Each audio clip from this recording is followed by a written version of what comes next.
శ్రీ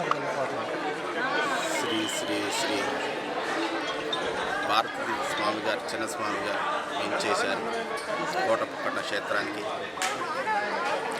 ఏం చేసి స్వామివారి దర్శనం చేసుకొని భారతి తీసుకొని మన ప్రాంతమంతా సుభిక్షంగా ఉండాలని ఆశీర్వదించి మరీ ఇక్కడ ఉన్న రైతాంగానికి మంచి జరగాలని, మిగతా జనానికి కూడా మంచి జరగాలని ఆశీర్వదించి పెద్దస్వామి గారు పెద్దస్వామి గారు కూడా మన ప్రాంతం వారవటం ఎప్పుడో మన నరసరావుపేట చేసుకున్న పుణ్యఫలం.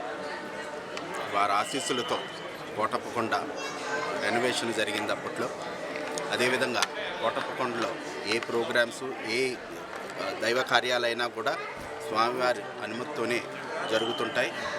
మీరందరూ వాళ్ళ స్వామివారిని కూడా అడిగాం, కుంభాభిషేకం చేద్దామని. దానికి స్వామివారు డేట్ చూసి చెప్తామన్నారు.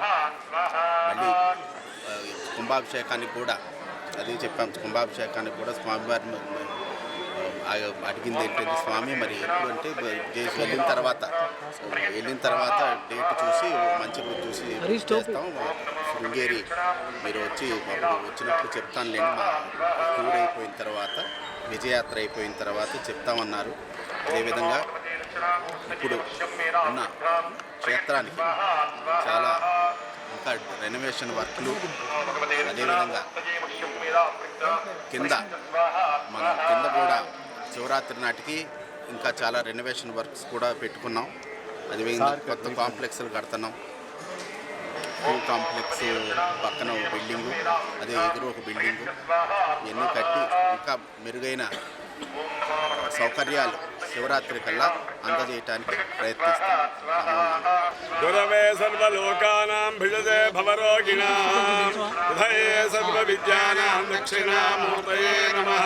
శ్రీ త్రికోణేశ్వర స్వామివారి దేవస్థానం కోటప్పకొండ అపర కైలాసమా అన్నట్టుగా దక్షిణేద్యములో ద్రాక్షమంతర్ధానంతర పరమేశ్వరు కైలాసం భూలకాటికి దించి ఈ పర్వతం మీద తపస్సు చేసుకుంటున్నాడు.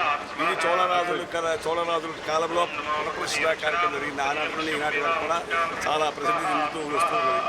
అయితే ఈ కార్తీక మాసం సందర్భంగా మనకి మన శృంగేరి పీఠాధిపతులైన మన యదుశేఖర స్వామివారు ఈ రోజున కోటప్పకొండ రావడం జరిగింది. తర్వాత అదే ప్రకారంగా జయేంద్ర సరస్వతి స్వామివారు నరసరావుపేట వాస్తవ్యులు భారతీతీర్థ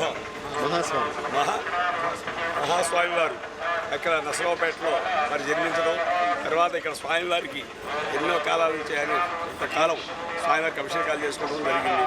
అయితే ఈ రోజున ఆ స్వామివారి పర్యటనలో మన కోటప్పకొండకి ఇచ్చేయడం జరిగింది. ఆ స్వామివారిని ఆ దేవస్థానం తరఫున నిర్ణయించుకోవడం జరిగింది. ఏమిటంటే 99లో ఘాట్ రోడ్డు పడిన తర్వాత, మనకి పునర్నిర్మాణం జరిగిన తర్వాత మళ్ళీ ఎలాంటి యొక్క కుంభాభిషేకాలు జరగలేదు. కాబట్టి తమరు దయించి కుంభాభిషేకానికి ముహూర్తం నిర్వహించమని చెప్పి అడగడం జరిగింది. మీ చేతుల మీద జరగాలని చెప్పడం జరిగింది. తప్పనిసరిగా నేను డేట్ ఇస్తాను, ఈ యొక్క పర్యటన అయిపోయిన తర్వాత అని చెప్పి శృంగేరి రమ్మన్నారు. తప్పనిసరిగా వస్తాను స్వామి అని చెప్పడం జరిగింది. కాబట్టి ఈ స్వామివారికి వచ్చే వారి వ్యక్తి ముహూర్తానికి కుంభాభిషేకం చేయాలని చెప్పిన సంకల్పంతో ఉన్నాం. అయితే ఈ కుంభాభిషేకం శైవాగమోక్త ప్రకారంగా కారణంగా ఈ దేవాలయం ఉంది కాబట్టి అదే ప్రకారంగా స్వామివారు చేస్తా ఉన్నారు. స్వామివారి చేతుల మీదుగా ఆ స్వామివారి కుంభాభిషేకం జరుగుతుందని చెప్పి తెలియజేస్తున్నాం. కాబట్టి మాకు 2 ఆదివారాలు, ఒక సోమవారం కార్తీక మాస పర్వదినాలు ఉన్నాయి. భక్తులు అధిక సంఖ్యలో వస్తున్నారు. భక్తులకి ఎలాంటి ఇబ్బంది కలగకుండా మన దేవాదాయ ధర్మదాయ శాఖ వారు కూడా అన్ని ఏర్పాట్లు చేయడం జరిగింది. కాబట్టి ఇప్పటి వరకు వచ్చిన భక్తులు కూడా అధిక సంఖ్యలోనే వచ్చారు. తర్వాత మళ్ళీ కూడా ఇంకా వస్తారని చెప్పి అనుకుంటున్నాం. అయితే ఇక్కడ స్వామివారిని దర్శించిన వారికి మేధా రక్షణ స్వరూపంగా త్రికోణేశ్వరం కాబట్టి మేధస్సు, బుద్ధి, ప్రజ్ఞ, బలము, ఆయుష్, తేజస్సు, గురుబలం బాగా ఉంటుంది. ప్రతి గురువారం కూడా మేధా దక్షిణామూర్తి హోమం జరుగుతుంది. ఇక్కడ ప్రత్యేకంగా ఇప్పుడు జరుగుతూనే ఉంది వాళ్ళ గురువారం కాబట్టి. అదే ప్రకారంగా 360 రోజులు జరుగుతూనే ఉంటుంది ప్రతి గురువారం కూడా. కాబట్టి ఆ గురువారం చేయించుకుంటే పిల్లలకి ఆయుష్ కానీ సరస్వతి అనుగ్రహం కానీ బాగా చక్కగా జరుగుతుంది కాబట్టి తెలియజేస్తున్నాం. కాబట్టి అందరికీ ధన్యవాదాలు. మరిన్ని వీడియోస్ కోసం ఛానల్ ని సబ్స్క్రైబ్ చేయండి. లేటెస్ట్ అప్డేట్స్ కోసం వాట్సాప్ ఛానల్ ని ఫాలో అవ్వండి. ఆ లింక్ డిస్క్రిప్షన్ లో ఉంది.